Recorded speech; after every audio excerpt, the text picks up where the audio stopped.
Hello and welcome to Culture Over Coffee, a podcast focused on improving company culture and fostering employee engagement. Every week we chat with experts and thought leaders about the latest information and proven practices you can use to reduce regrettable turnover, increase productivity on your team, and retain key customers. So pour a cup of your favorite brew and join us. I'm your host, Beth Sunshine, SVP at Up Your Culture and the Center for Sales Strategy. For our first episode, not only are we highlighting the various reasons why company culture and employee engagement should be top of mind for every organization, but we also consult the results from our own Engage 2022, the Company Culture Report, to get a feel for the current culture climate as we head into the new year. Joining us today are Matt Sunshine, Managing Partner at the Center for Sales Strategy, and Deborah Fulghum, Employee Engagement Specialist and Culture Coach here at Up Your Culture. Together, they bring so many awesome insights to the table, such as how improving your company culture and employee engagement can help with one of the most common pain points, recruitment. Why company culture must be more than merely words on a wall, and how living by the platinum rule, not the golden rule, might be a boon to your employee engagement efforts. All right, so Matt and Deb, thank you for joining our first ever Culture Over Coffee podcast. Everybody's got their mugs. Enjoy a little. Yes. Talk a little culture, and I'm excited because you both have a unique perspective, I think, on company culture and employee engagement. That's why we pulled you together today. I'm excited to dig into these topics. I've got a bunch of questions for you. We'll see how far we get. But let's start with this. You guys know me. You know how important company culture is, how important employee engagement is to me. And I know you both share a passion for this too, which is another reason why I'm so glad you're our first guests. But a strong culture really improves everything at a company, from company performance to customer loyalty and satisfaction. It may be hard for you to pinpoint exactly why company culture is so important to you, but I'd love for you to try. So based on your experiences, why do you think culture and engagement deserves our time and attention today and every day? Matt, I'll start with you. Yeah. So I'm a improve sales performance, improve revenue performance, focused type of person. I mean, everything that I look at when I look at business is what can we do to improve the revenue performance, right? So when I think about culture, here's where my mind goes and why I think it's so important. Every company has a culture. I mean, they do. Whether you pay attention to or not is your choice. But every company, your culture could just be that it's a terrible culture and you pay no attention to it, right? That would be your culture. So I think every company has a culture, but if you pay attention to it and you have a mindset of constantly improving the culture, constantly improving the work experience for the people, your team that works for you, as well as the customer experience. If that's your culture, well, then a lot of really special things happen. So what I see happen when it's done right is you see improvement you become a destination place to work and do business with. Mm-hmm. And when that happens, your recruitment gets better, your selection gets better, your retention gets better. And when your recruitment, selection, and retention get better, well, then your customer retention gets better. It kind of rises. It kind of makes everything else in the organization rise when you're getting this piece right. I think it's such an important piece that businesses are crazy if they're not paying attention to it. Yeah, well said. I agree. And it was a good visual of everything rising when that rises. I think that's a great way to say it. Deb, how about you? Any thoughts on this? Yeah, to add something to what Matt just said, so many companies think of culture as ice cream socials, and it's more than that. It's really about how to engage your employees and wanting them to wrap their hands around what we do as a company. In this current climate, we're quiet quitting and people looking for jobs and not being happy. We're seeing so much of employee engagement dropping. So employee engagement is more important now than it ever has been. Knowing that employees are engaged leads to reduced turnover, increased productivity and revenue. as Matt said, it retains key customers, which leads to improvement in companies and growth in companies. So I wonder why companies wouldn't pay attention to culture and engagement of their employees. To me, it should be at the top of their must-do list. It should be at the top of their priority list. When we have companies that do this, we do see great improvements. We see great things happen. And when employees are engaged, what we do know is they bring their best to work. They utilize their talents, and they want to be a part of something that's bigger and greater than themselves. So they come willing to give their all, and in return, great things happen within the company. So again, it makes me wonder, why won't we put this front and center? Yeah, I agree. And, I think probably every business leader would say culture is important. It matters. But the question is, where do they rank it as far as priorities? When they're looking at budgeting, are they thinking about the connection that culture has on the actual performance? So thank you both for bringing that up. I agree. It's a lot more than fluff, and it's something that should be a priority. So there's a lot of good data out there. Deb, you were kind of talking about employee engagement and how culture and engagement are connected a bit. There's a lot of data out there related to employee engagement. We pay a lot of attention to it. We paid especially close attention to the year-over-year decline in engagement numbers. Earlier this year, the Gallup Workplace Survey showed that only 31% of employees are now engaged. And 17%, I'm just like choking on that number, 17% of employees are actively disengaged, working against the good of the company. Both of those numbers are going in the wrong direction, and engagement is going down, disengagement is going up. That's really why we felt the need to get to the bottom of all of this. And as you know, we launched our own large-scale engagement study. So I want to just kind of, with that study in mind, I want to start with a very broad question for each of you.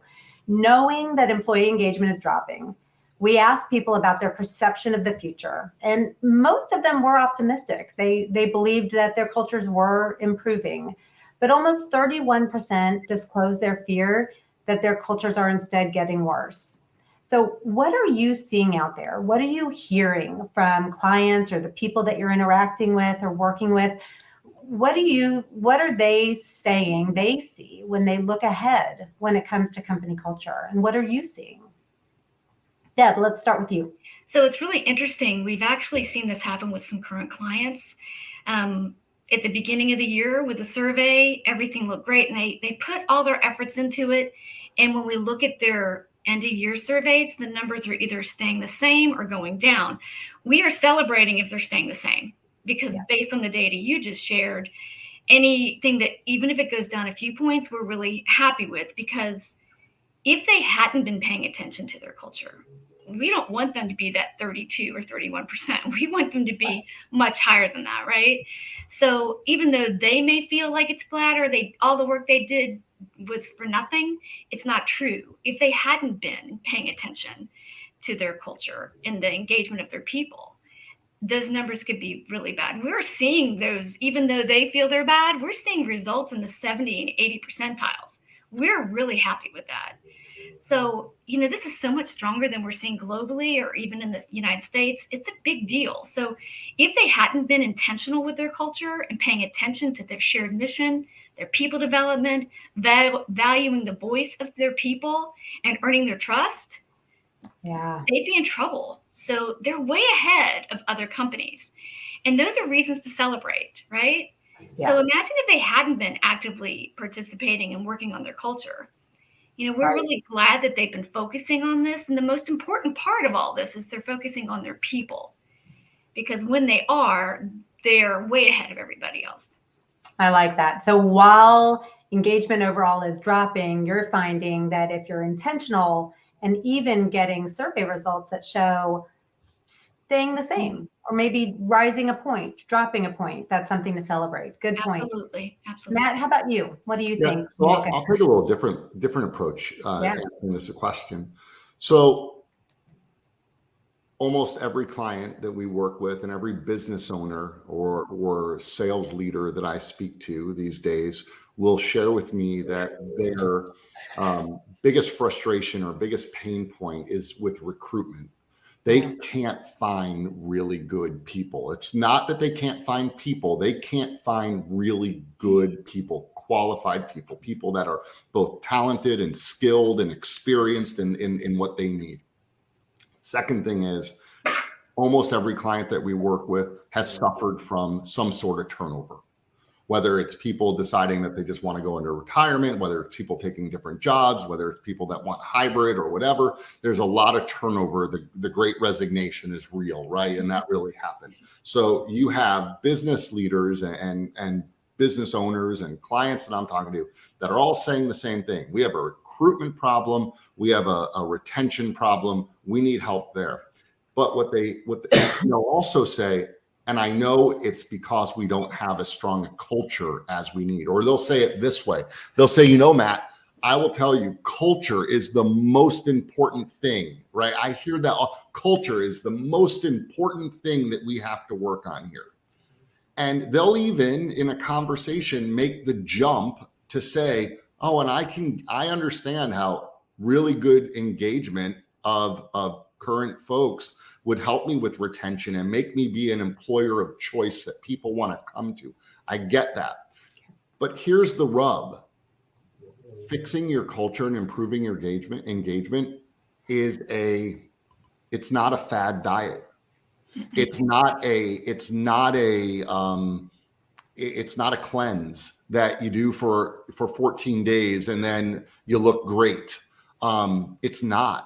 It's a long-term commitment to changing the way and making it your MO, making it the way you do things. And because it isn't a quick fix, what I see, truthfully, is executives just giving culture lip service. Mm-hmm. And what I mean by that, and they're sincere about it, and it's so important. We know it's important. We have to make sure that we have good culture and engaged employees.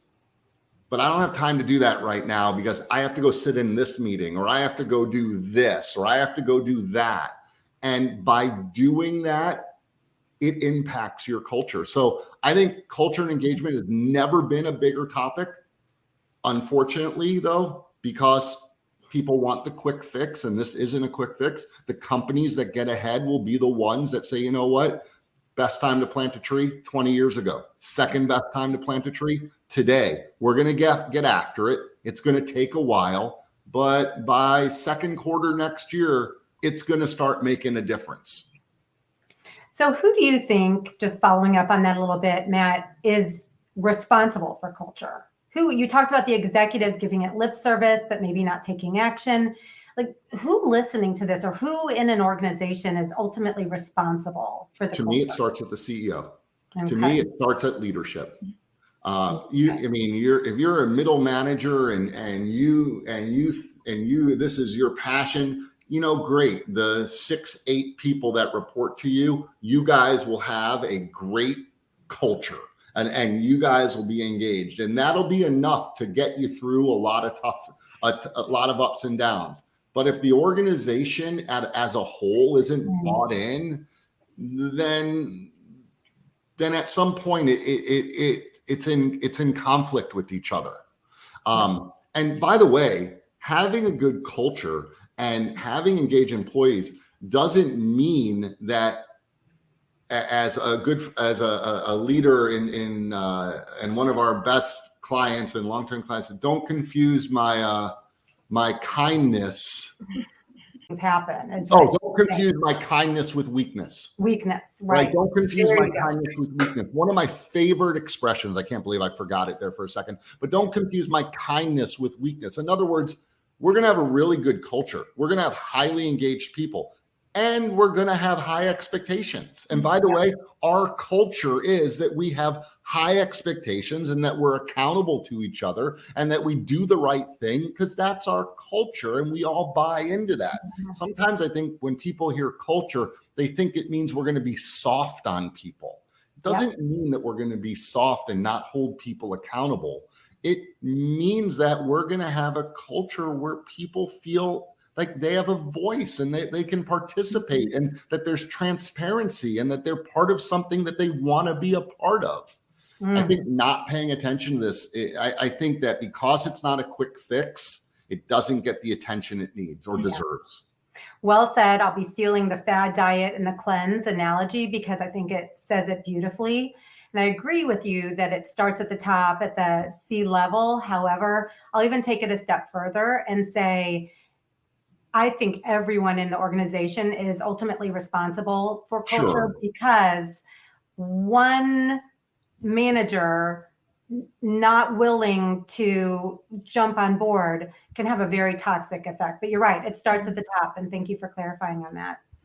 All right, changing gears a bit to talk about a couple of things that companies do to strengthen their cultures, to improve engagement. And you kind of touched on this, I think, a little bit by talking about high standards and how, don't mistake my kindness for weakness. Let's talk about the concept of core values. I think we can all agree that core values are extremely important. They certainly are to our company. I've noticed that a lot of companies have core values, or at least they have words. They're either on their website or on their lobby walls that sound like core values. But what I'm noticing is they don't seem to actually use them to elevate engagement like they could. They often miss the boat on that. So Deb, I want to start with you. I'd like you, well, first, you're an engagement specialist with Up Your Culture. So first, what do you think, or I should say, why would you say core values are so important to an organization, ours or anyone else's? Yeah, based on what Matt just shared and what you just shared, but that conversation of we feel weak, I think that, or, I'm not weak. I think it's really important to think, where are we going? How do we get there? And core values for me are our North Star. They tell us how we're going to treat each other, how we share information, how we work together, how we communicate. I think it's really important because it's our how.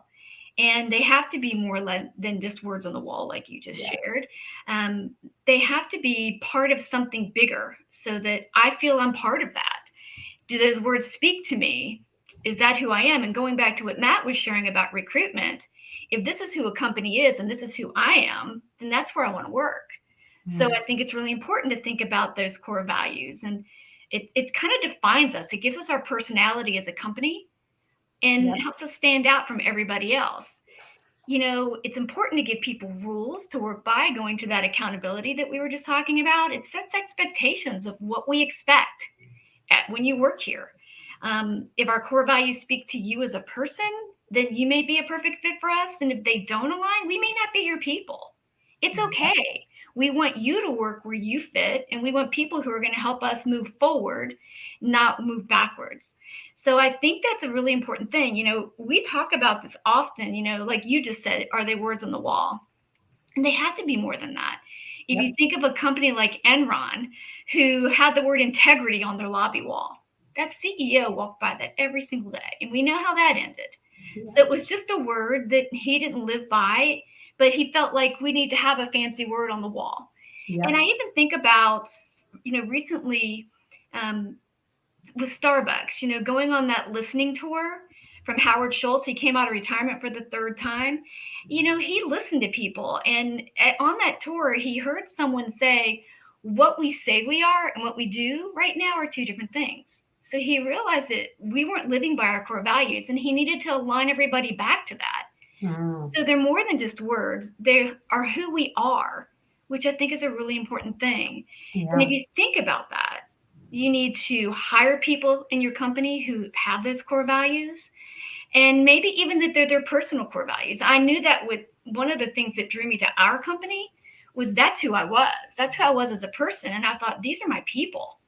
And I wanted to feel like I belonged. And that really helped engage me because that's who I am. Yeah, love that. And you make a good point that they're the rules to live by. So as an employee, I know what's expected of me. At our company, it is expected that I produce quality work, I behave with integrity, and I'm responsive. But it's also important for a company to reflect back and make sure that they're holding people to those standards so that we all share those values. Well said. Now, Matt, our survey findings showed that only 43% of employees, now this is going back to the survey we conducted, only 43% of employees knew that their company even had core values. And then less than half of that small group of 43% even knew what those core values were. So that means that 57% of the people that we surveyed were either unaware of their company's values, or maybe their company doesn't even have any that they've identified yet. You do a lot in our company to bring our core values to life. Could you just take a moment to share a bit about our core values, some best practices that people can use to even up their culture using core values of their own? Yeah.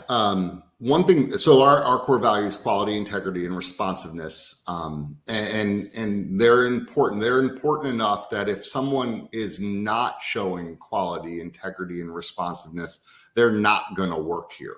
And that's one of the tests that we give to our core values, is that it has to be important enough that if it's not being done, then you do not work here. Like, and we talked about this on something that you and I were doing the other day, but like being innovative is a really cool thing. But if someone isn't innovative, we're not going to say you can't work here, right? I mean, we want you to be innovative. That's great. We're going to hire people that are like that, but quality, integrity, and responsiveness. So one thing that we did several years ago when we all got together in person, because we're a virtual company, we all got together in person. What we said is we're going to define what each one of those words means to us. And the way we chose to define it is by giving lots of examples of what is quality, what is examples of it. We didn't want to just limit it to just a definition. We wanted just to show a lot of examples of this is what is. Each of those core values. And so we recognize that every single week we do High Five Fridays on our Facebook page, where we give shout outs to different people in the company that you've interacted with that have lived the core values. I do a Monday morning video email that I send out to the entire company, where I try to highlight our core values or something that someone has done that really exemplifies those core values. We have employee of the month and employee of the year, and all of that is all tied back to, are you living the core values? I heard, Beth, I don't know if you made this up or you stole it from someone else, but I give you credit. I heard you say you have to live it, not just laminate it, and we try to live it. Yeah, well said. I don't know if I made it up or not, but I might have stolen it. I'll take credit for it. So thanks for sharing on that. We've really been focused on shared mission. There are 4 engagement elevators that we use to elevate engagement, to improve culture. Everything about core values really lives in that shared mission elevator. But I want to move on to another of our 4 engagement elevators, which is people development and the concept of effective feedback. So starting with you, Matt, we'll just stick with you for a minute. I know you saw the data related to the culture report. Did it surprise you, first of all? And just in general, what were your thoughts? Yeah, so I love that culture report. I thought that you all did an amazing job with that. And if someone has not had the chance to download it, they should absolutely download it and spend some time with it. One of the things that jumped out at me, and I knew that we were going to get to this in this conversation, so I pulled it up prior in my prep work, is nearly half of the people said they received feedback within the last week. Well, that's pretty good. Nearly half received feedback. And so I was like, that's good, until I read the rest of the stat. 21% have not received feedback in the last 6 months, and 15 have not received feedback in more than a year. So 36%, more than 1/3 of the people have not received any sort of feedback in the last 6 months. If you're really focused on growing and developing the people that you work with, that work for you, and getting the most out of them, and you're not regularly giving them feedback, you're missing out. I mean, you know what you have? You have a culture of you're just a cog in the wheel. You're just going to get the work done until you don't get the work done. You don't mean anything to me. And when you can't do it anymore, I'll just replace you with someone else that can. And if that's your culture, you're not going to be a destination of choice. You're just not. Yeah. Yeah, that's exactly right. Now, Deb, you help companies all the time improve in this area. We're going to be a little short on time. So, can you think of one or maybe two strategies you'd recommend to people listening that can help them get better at giving good feedback and ultimately elevating engagement? Yeah, I come through articles every day, and one thing is clear. People want to develop. It's not that they want a job title change, they want to develop. They don't just want to do a job, they want to grow.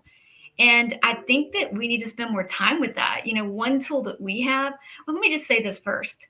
It's so easy as managers and leaders to live by the golden rule. How do we want to be treated? I'm going to treat that person like I want to be treated. We feel so differently. We live by the platinum rule. How do they want to be treated? And there's one way to find that out is to ask them. We have a tool that we use. It's called a growth guide. It's all about that individual. It's because everybody's different. Everybody needs something different. Everybody wants to grow in different ways. We need to uncover what's important to them, what motivates them, where they want to grow, what their goals are. If we use a guide like that, we can really develop people a lot faster than just guessing what they need. Yeah, you're exactly right. And if you know those things, you can give feedback in a more meaningful way. Some people like it public, some people don't. And what you're giving feedback on can be so much more tailored to them. Really good point. Love the growth guide. I'm a big fan as well. So that's really all the time we have for today, but I don't want to let you go yet. I'm having too much fun. So let's do a quick speed round. So Justin, maybe one short sentence. What would be the one piece of advice you would give your very closest friend to improve culture and engagement at their company right now? What would that inside secret advice be? Deb, we'll start with you. Everyone wants to feel important. So, allow each person to feel that by listening to them, not to solve their problems, but to listen to what their needs are and how they want to grow. I love that. Matt, how about you? I would, depending on the job of the person who was my best friend that I was talking to. But for this example, I'll assume that the job of the person that I'm talking to is that they're the owner or someone in the C-suite. Okay. I'd say make culture and engagement a top priority today, meaning that you're going to invest time, money, resources into improving the culture in your company. Great advice. Great advice from both of you. I could keep going all day, but we're gonna call it quits for now. Thank you, Matt and Deb, for joining us. I'm walking away with so many new thoughts on this topic. I'm sure our listeners are as well. So for those listening, I'm gonna drop Matt and Deb's contact information in the show notes. You may want to reach out to them anytime. I'm sure they'd enjoy that as well. I'm also going to drop in the link to the Engage 2022 report that we were talking about. You may want to dive into any of the additional details that we didn't cover today that may interest you. So feel free. And thanks, everyone. Enjoy the journey to up your culture. Thanks so much for spending time with us on Culture Over Coffee. If you've enjoyed the conversation, be sure to subscribe and join us for every episode. For more helpful information on the topics of company culture and employee engagement, visit us at upyourculture.com. Enjoy the journey as you increase engagement and up your culture.